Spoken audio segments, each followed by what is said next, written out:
Hello and welcome. Hello and welcome. My name is Mark Tyoxin. My name is Mark Tyoxin. And this is the Waldorf School of Atlanta podcast. This is the Waldorf School of Atlanta podcast. With me today is Gia. Hi. Thanks for hanging out. Thanks for having me. All right, getting right into it. How and when did you first learn about Waldorf education? Okay, so I have a fourth grader and a kindergartner here. When the fourth grader was pre-K, so he was about 3, Okay. we were at a daycare that I was not fond of. But it was one of those kind of chain daycares. And there were a few things happening there that kind of were rubbing me the wrong way. So I was like, okay, we got to get out of here. And I started searching for daycares in Atlanta. And in that Google search, I came across Waldorf's EC. Oh, okay. Sorry. That's good. I came across Waldorf's early childhood program, and I was like, okay, this sounds good, this sounds promising, but I was more so thinking for just the daycare part of it. So I called, and this was like in May. It was towards the end of the school year. So Stacy wasn't doing group tours at the time, and she was like, well, you can just come and meet with me. I'll give you a tour. The kids aren't here because I think everybody had just gone home on summer break, but I can just show you the campus. And so my mother-in-law was in Atlanta at the time, and we came on this tour, and we stayed for about 2.5 hours. We were hanging out in Stacy's office, we were chatting, and it just immediately felt like home. So I knew that this was where we wanted to be, especially finding out that they had a grades program. You know, it was school through middle school. So I was like, okay, this could be a permanent solution, not just what do we do in the interim. So he was still a little too young for full day. You know, the half day early childhood program would not have worked for me in terms of work. So we just kind of bid our time and waited till the minute he turned 4, enrolled him, and that was it.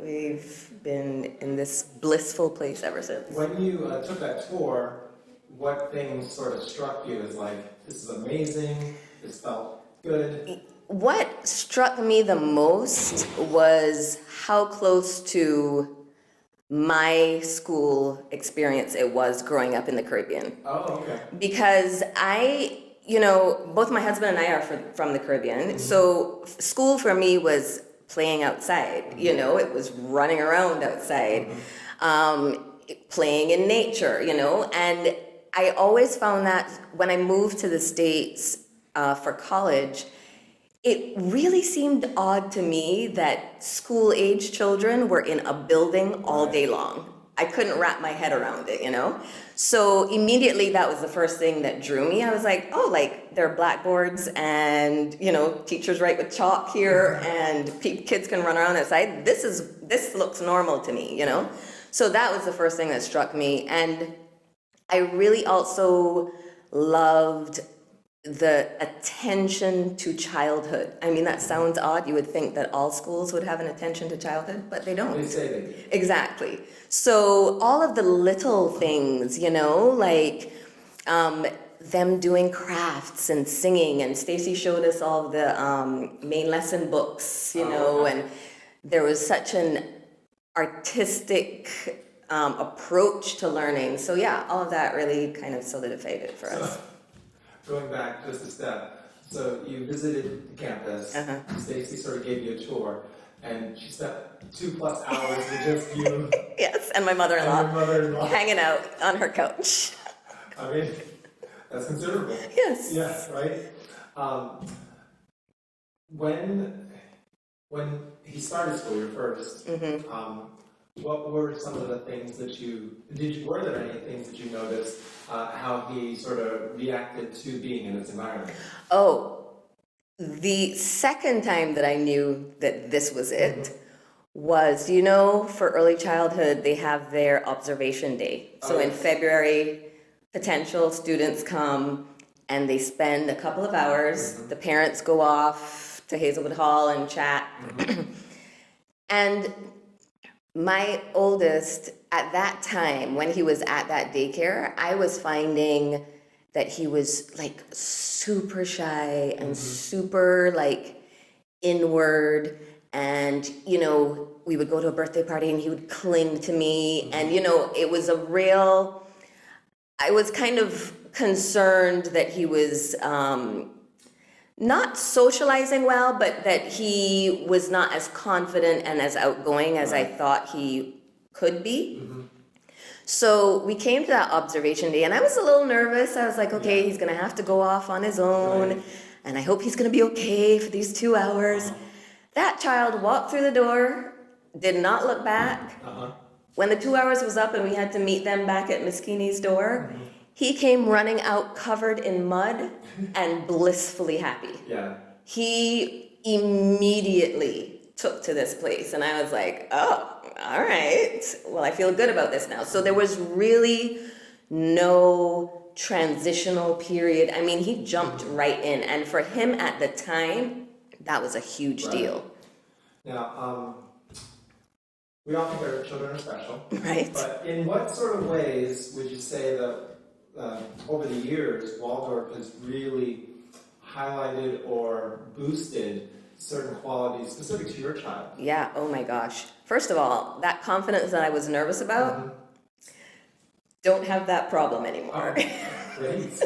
He has 100% come into his own through Waldorf's environment. He is 100% comfortable in his skin. And what has skyrocketed, and I saw it like skyrocket even during the first year of kindergarten, was his creativity. Like I knew he could draw really well for a 3-year-old, you know what I mean? But because it's such a focus here, it exploded, his fine motor skills. He was needle knitting in kindergarten. They do their little finger knitting, and he was like, oh, I want to go further. And he was knitting things in kindergarten, So I have seen his creativity develop at such a rate. And then on top of that, we went media light, We were never really big TV watchers anyway. We never really got into the devices for the kids that much. But since coming here and being more intentional about limited media, it provided so many more opportunities for him, and now my little one as well, to explore creatively. So rather than sitting and watching TV, he would be out building things and making things, and so that has really, really, really developed in a way that I don't think it would have if we were at a public school. Now, you are currently a class parent, and then you have also been in the past at different years. Can you sort of describe the parent community around Waldorf School of Atlanta? Oh yeah, it is like none other, I would imagine. I mean, it really does become like a little family. And it's harder now because we're in the age of COVID. But say, for example, when my older child was in kindergarten, we were in Miss Knight's class, and at the time, she had the little classroom in the education building. Okay. So there were only 9 kids, maybe 10, in our class.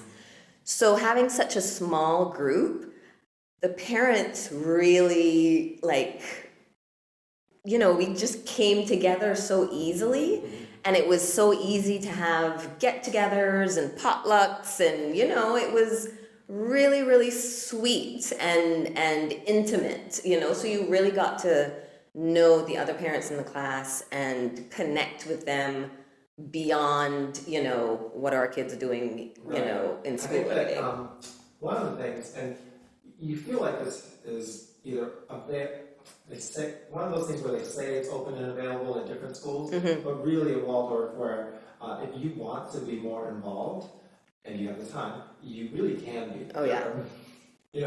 In sort of the best ways. And I think a lot of parents get hooked into it because you start volunteering for one thing, but somehow, fortunately, the other parents you like them. Yeah. And so I can do this again. And Yeah. It's not And there's no red tape, so to speak. I mean, Right. you can walk into the admin building and be Yes. like, hey. Well, that's how I ended up. That's how I ended up, being a class parent, and then also all of a sudden I'm on the school board. Right. I was like, let me just continue this. Well, I dragged you into class parent one year. Oh. Let's admit. Well, honestly, for me, it was because first grade and into the second grade, I was sick, and so I That's really true. couldn't be present. So then all of a sudden, I was better, and I was like, I missed It some was years. awesome. So, And you were like, I can do that. well, fortunately, there's always two class parents. Yeah. And the times that I've been it, the other one carries me. Let's make that clear. No, but it's been great. And yeah, once you have volunteered a couple times, you realize, okay, it's not so overwhelming. Right. But like you said, you also like the people. And it's also a great way to get a little more insight into how things Oh, work, right. how things run. It's very.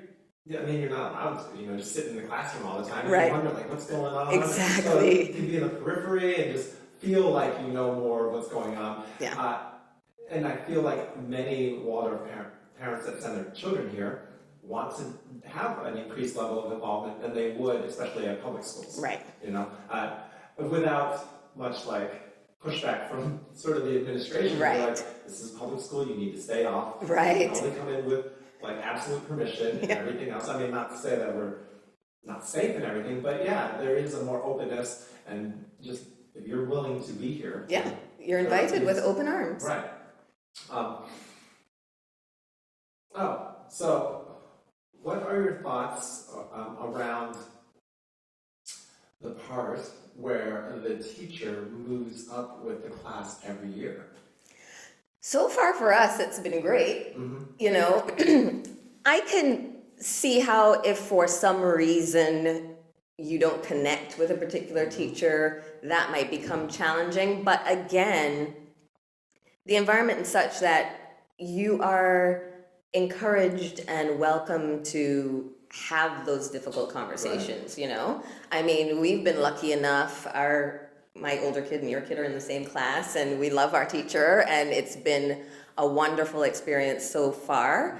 But I think regardless of where you fall on that, whether or not you're super excited about it or you're like, I'm not sure, I think there is still a huge benefit for the kids. Right. That continuity, that relationship building, by the time they hit 8th grade, they know their teacher, you know what I mean? Not only as a teacher, but as a person, I don't know with other classes, but in our case, we would have gone camping with our teacher, spent time off campus, so I think there's so much benefit to that, because just like the kids will have known that teacher, will have really experienced that teacher as a full person, the teacher knows the kids inside and out. I think one of the things when I describe that, or when it's described, when you tell other parents outside of Waldorf education, that concept where the teacher moves up with them, they do worry about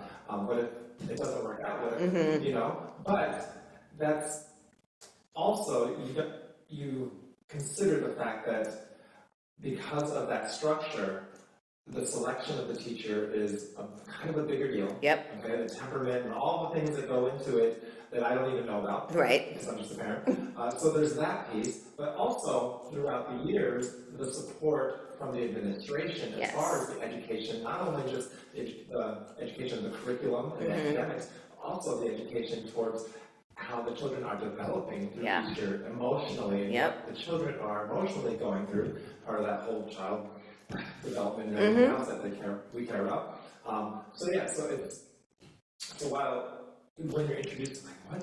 The teacher moves up with them every year? What if my kid doesn't like them, or what if it's a bad teacher? Well, you also, the school, Waldorf, works to sort of mitigate and lower those things, and just really, it is a relationship that will last 8 years plus or whatever. And so you work on not just how are they going to teach them all the things, but how are they going to be with them. Exactly. And on top of that, on the teacher side, so much is asked of the Waldorf teachers, and so much consideration around the children outside of the academics. Yes. So even just being the type of person that will, from the start, think, I feasibly will be with these children for 8 years. Am I the type of person? Yeah. Because it's different from a teacher who maybe from many models where it's like, I just have to last this 1 year Yes. with them. Let me just survive this year. But that's true. Get you off of my plate. That's true. You know? Knowing that you will be with this kid, as a teacher, knowing that you will be with these kids for an extended period of time, Right. I imagine shifts how you approach it. And, you know, Waldorf is all about meeting the children where they are.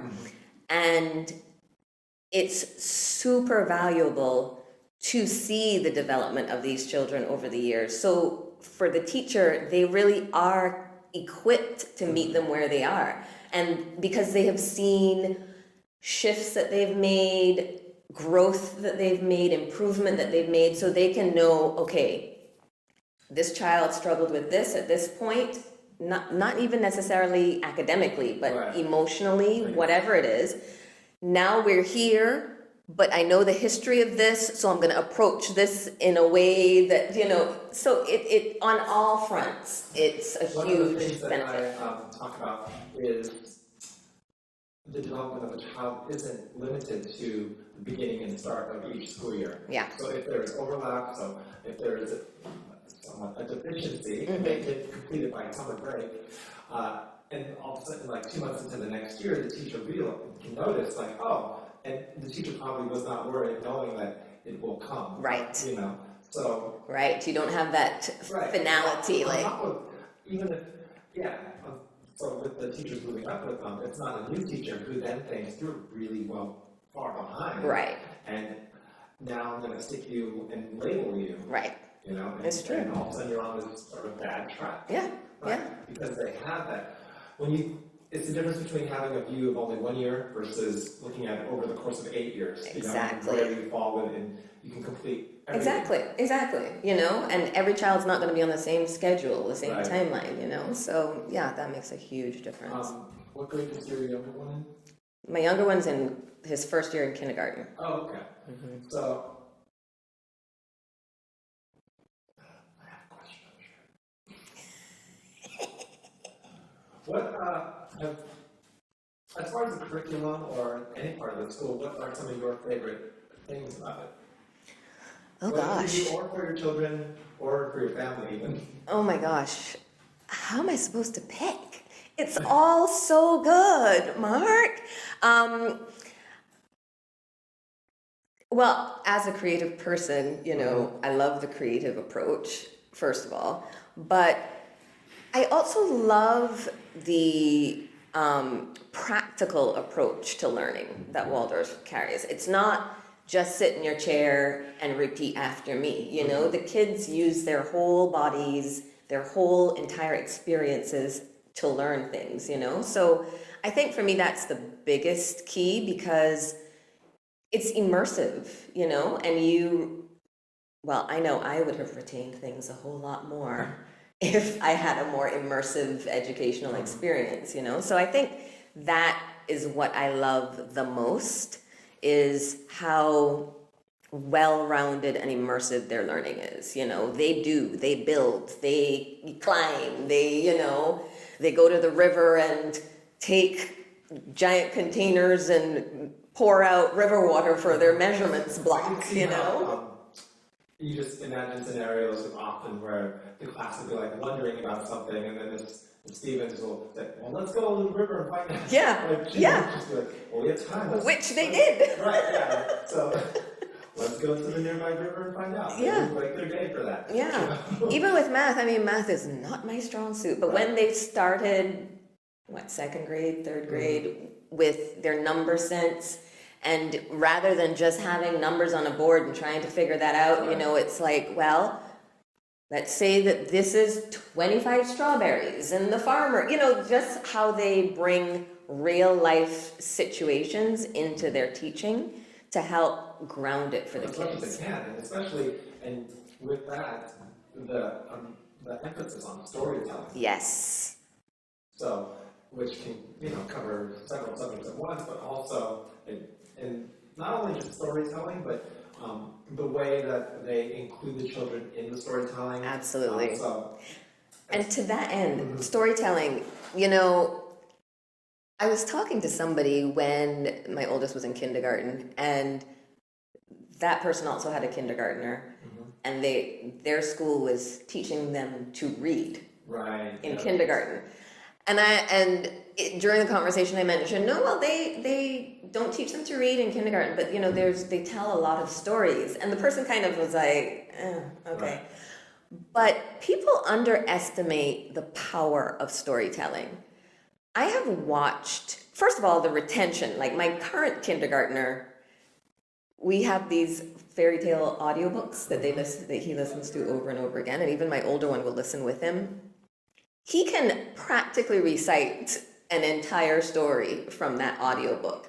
It's like humans did this for thousands of Yeah, years. you know, like In our history of there's a reason. existence. And not even evolving from that, you know, the retention of the information through storytelling. Right. As my older one has gotten older, his ability to express and his vocabulary and his writing is so incredible because since kindergarten, he's been hearing these stories and internalizing the language and the rich and inflection and how those words are put together. You know, all of that seeps in, you know, and it eventually comes right back out. Yes. One of the things, or a couple of things that you mentioned, you know, as a creative and all that, and being self-employed as well, one of the things that I appreciate and focus about the school is the foundational instillment of sort of curiosity in the world and their own education, but also curiosity and kindness, actually. Oh, yeah. Yeah, the underlying foundation of kindness, and that you're meant to do sort of good works in the world for your community. Like you are a member of the community, for one, and then a positive member of that community. Yes. And not in a sort of negative, selfless sort of way, you know, no martyrs around here, but just happily, like, this is how the world can work. Yeah. And we are happier for it. Yeah. And it's modeled in the classroom. Absolutely. Oh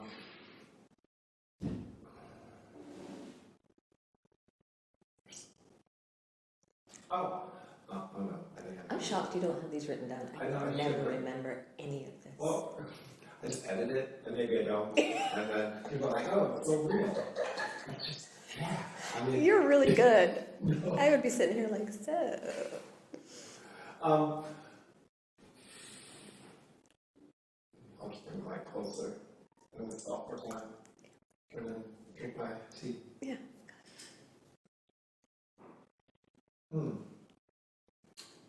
Is there anything that you have...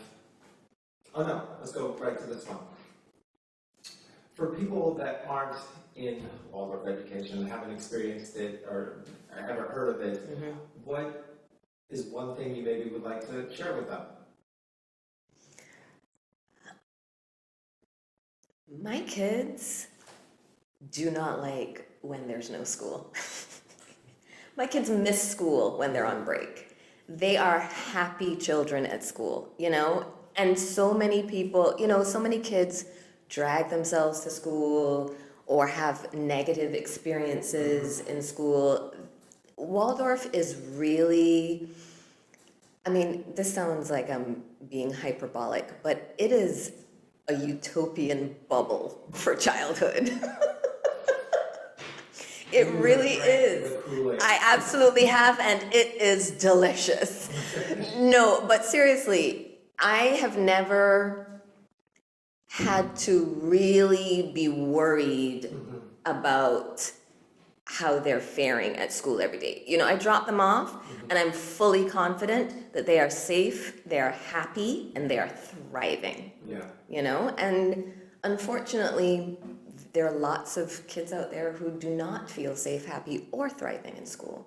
So yeah, that's a huge one. with sort of that thriving, and I was talking with another parent, how, along with the kindness note, is that the children really, and part of this is the teacher's fault, or job, they really highlight the sort of better qualities of the other classmates. Oh, yeah. They absolutely know, like, oh, this one is good at that. Yes. This one's the best at that. And it's not in a sort of negative way or jealous way, but it is really just, yeah, they're so good at that. And they cheer for each Yes, other. they are cheerleaders You know, for each other. it is I'm like, can adults learn to do this? I know, right? It is the sweetest thing. Like, for example, recently in fourth grade, I forget what part of the block is, but Miss Stevens had them, bring their instruments. Yes. They had to compose a little 2-minute Right, piece. and compose a piece, Yes. and then play it if they wanted. And my child, his piece was longer than necessary. And I was like, you have to think about the other kid. You can't take all the time, don't go overboard, And during our conference, Ms. Stevens said, oh, absolutely not. The kids love it when Right. he plays, and it's a treat for them, and they cheer, and so they genuinely know each other's strengths, and there's no jealousy, there's no competitiveness when it comes to that. They applaud each other. One of the kids in class earlier in the semester, just at random, wrote these sweet notes to each child. I don't know if you remember receiving one, and with compliments. And that child just wrote a note to each one saying, like for my kid, she wrote, "You're such a great person and one of the best artists I know." And and she did that for everybody Right. else in class. Yeah. Sent them home with a sweet note. They said something specific about the Yeah. classmate. And that just shows you how not only do they recognize each other's strengths and acknowledge them, but they're happy to celebrate each other's strengths. And my kid has come home saying recently they had their zoology block. My kid came home raving about all the other kids' I know, projects, right? Yeah. which were incredible, by the way. But yeah, he was like, "Oh, so-and-so made this amazing," they're each other's champions, and it's really, really sweet. So, with that, and actually, I'll talk about my own experience. So, my son will come home and he has said these things, and it's always, there are moments, and it's not all the time, moments where he's like, "But I'm not good," I'm not as good as them at that. And it's always this redirect of, well, that's true, but you are also either good at this or Right. are you good at, and enjoy that. And it's, yeah, so they are more, negative or harder on themselves Right. than they ever are competitive Right. towards their Right. classmates. Right. And it is largely, I believe, the atmosphere that the teacher has created. Yes. Yes. Setting, and also giving them space to express themselves. That's another thing, is that with all of the individual children, obviously they have different skill sets and everything else, but I do not feel like any of them ever feel squashed. No. They are allowed and encouraged to really express who they are Yeah. in the most positive ways. And with that, also, the class is very accepting of who they are. Yes. Even with, other playground conflicts and everything else, and even then, they all seem relatively short, when they have it. Yeah, and that's the thing. It's not like there are never conflicts. Human beings will be human beings, but they do find ways to come back together always. Like, I've never seen a conflict go on for any extended amount of time. Right.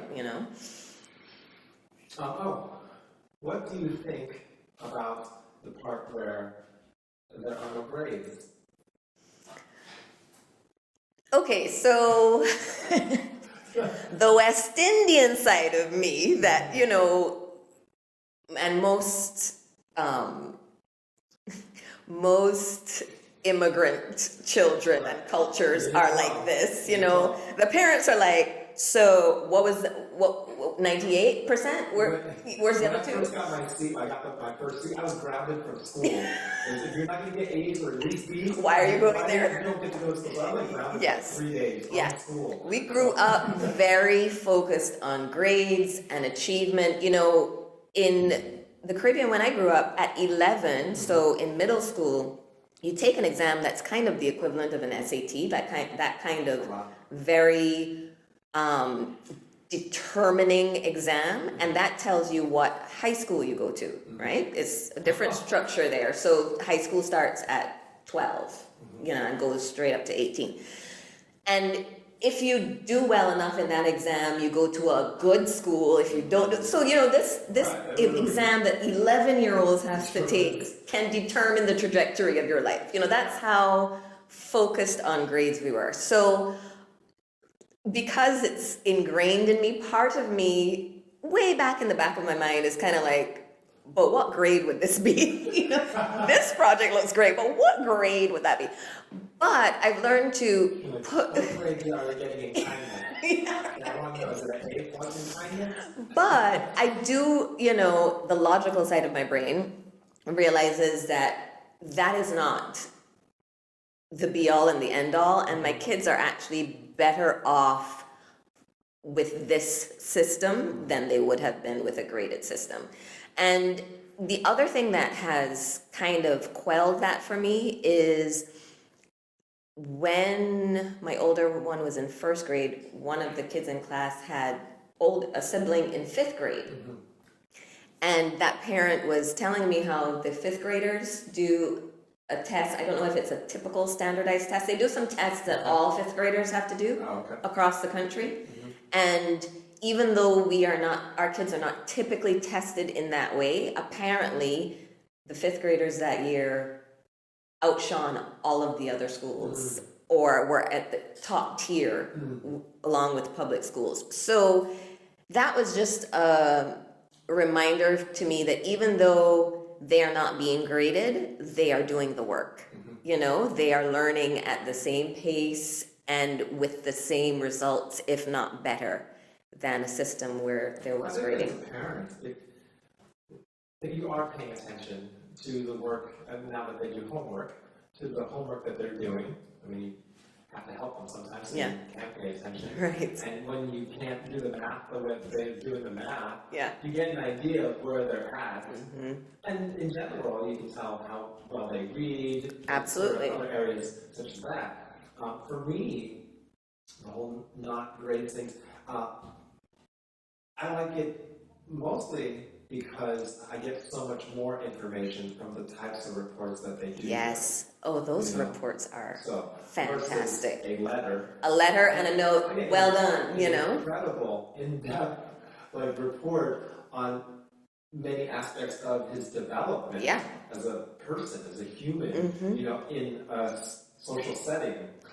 Absolutely. Along with the academic pieces, and even then, you know, and it's, I mean, not to brag, but I don't feel like we've got any bad parts of it, or not bad, parts that seriously need help. Right. Okay? Right. So, but even then, it would not, I feel like, is a much more open, like, conversation about Exactly. it. Like, so, oh, I didn't know that, and the teacher will help us, and as a group, you know, kind of Address it, shore that up. So, and in the same way, that since I've been self-employed for such a long time, and knowing my own journey of life, and like having a regular job and office and business analyst and that whole route, and then like all of a sudden I became a photographer and none of it mattered. Right. Yeah, so it's like, Right. We kind of are, my husband and I talk about that all the time. You know, first of all, the world is changing. Yes. This is not to say you shouldn't have an education and you shouldn't care about doing well in school. That's not it. But the world is changing, and the markers for success that were there when we were in school are different now. You know what I mean? And not only that, I've realized the older that I've gotten, and having gone through college and work situations, I too have been self-employed for a very long time. But when I was working in an office setting, I realize that regardless of the degrees and Right. the grades, if you don't also have a level of emotional intelligence, social intelligence, like all of those things come into play. So, okay, you are summa cum laude, great. You cannot manage this person because you have no emotional intelligence. You know what I mean? So it's way more than just good grades and those kinds of solid standard accomplishments. There's a lot more that goes into being a successful, well-rounded person. Along with earlier when I mentioned like I enjoy or appreciate the curiosity instilled in the curriculum, is also teaching the children how to learn. Yeah. And not just somehow store this information in your head and send it back to us for the Right. grade. So there's a large, everything here is really teaching them how to learn, and then when you build in that curiosity factor of the world, and that's one of my things is that really anybody will learn the things that they're interested in. Yep. Okay? But a lot of times over the years, they have not developed their own curiosity about Yes. the world, and they don't know what they want to do. Yeah. So if you are lost in that way, or you don't have those motivations, you're not really going to make the effort to go out and learn what it takes. And furthermore, I think actually that curiosity is crushed in a lot of traditional educational systems. It's like, that's not what we're focused on Right. here. Don't ask those questions, I just need this output. Exactly. And Exactly. not going too deep into the whole like school is only for pumping out factory Right, workers. right. But yes, on some level, on a larger level. So, and at its core, as a parent, for me, and partly having been self-employed for so long and knowing how my life has gone, for my child, I operate from the place of I hope and want him to be able to do what he wants to do until the next thing. Yes. So part of that is having him have the confidence to figure out what he wants to do, even for a period of time, knowing that it will change. Yeah. And being okay with that, and with that change, having the skills to weather that. Yes. Because just because you want to change jobs or change careers, there is that amount of your own grit and self-confidence to do the things that you need to. Absolutely. And I believe that Waldorf sets my kid up in the best ways to be able to do that for the rest of his life. I agree 100%. Yeah. All right, well then I guess we're done. Waldorf is great. We're done. We're done. We're done. Well, finishing up, what else? Since I asked it so much earlier, it's usually my finishing question. Yeah. What else would you say to parents that are new to the Waldorf system or have never heard of it that you'd like to share with them? I would say come into it with an open mind and an open heart. And your child, if you come into it with an open mind and an open heart, your child will flourish. It's just as easy as that. I've seen scenarios where a parent was not 100% on board or was questioning or was like too ingrained in the traditional way of things, and they left after a year or two. But once you're here with an open mind and an open heart, it will work. Well, I think that it's kind of like diets, right? Generally, all diets work towards losing weight, towards the goal, but you can't halfway do them. Right. You can't mix diets. So are programs. You can't mix and match a lot of programs. The program works as itself. So when you are signed up for Waldorf and you're fighting it, it is there is conflict and trouble there. So. Yeah, and I'll give one example of that. A lot of people get really jittery when they find out that our kids don't start reading until second grade. And we just, surrender to the process, didn't worry about it too much. And in second grade, our now fourth grader was, with those early readers kind of struggling a little bit, getting really frustrated. And we just went with it. This child now reads 800-page books in a week. We are at the library constantly because he is such an avid reader.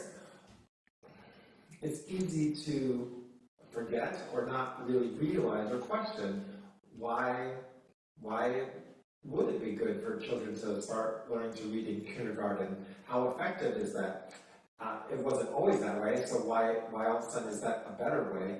And results, right? And there's always reports and everything, and it depends on your level of what you believe. Mm-hmm. But we have seen that delaying it, the children are in a better position developmentally to pick it up in second grade, or, and over time. So that's not to say like all of a sudden second grade switch gets flipped for all the children. Right. It takes some time. And going to the whole method, that is why when you have a teacher from second to third to fourth, exactly, they can see the development and largely can see if there are things that we should be worried about or not. Yeah.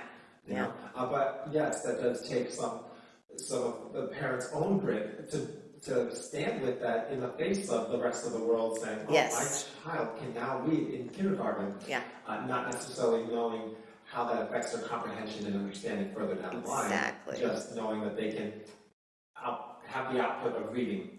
Exactly. So,